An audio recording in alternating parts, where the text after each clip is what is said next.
हज़रत इब्राहीम अलैहिस्सलाम ने हर मौके पर अल्लाह की रज़ा की अनमोल और अनोखी मिसालें पेश की। तफसीर रूल बयान के अंदर ये रवायत मौजूद है कि हज़रत इब्राहीम अलैहिस्सलाम को जब अल्लाह ताला ने अपना खलील बनाया ना, तो उस वक़्त फरिश्तों ने कहा, या अल्लाह, तू इब्राहीम को अपना खलील बना रहा है, बावजूद इसके कि उसके पास 5000 बकरियां हैं, इतनी कसीर उसके पास ज़मीन है, प्रॉपर्टी है, इतना अमीर तरीन इंसान और इतने अमीर आदमी को तूने अपना खलील बनाया। तो अल्लाह ताला ने फरमाया, हाँ, मैंने उसको अपना खलील बनाया है। ये सब कुछ होने के बावजूद भी वो खलील मेरा है, वो मुझसे मोहब्बत करता है। फरिश्तों ने कहा, हम आजमाना चाहते हैं। एक फरिश्ता हज़रत इब्राहीम अलैहिस्सलाम को आजमाने के लिए आया।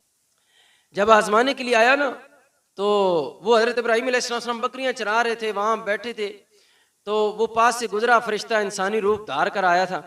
उसने कहा, सुब्बूहुन कुद्दूसुन रब्बुल मला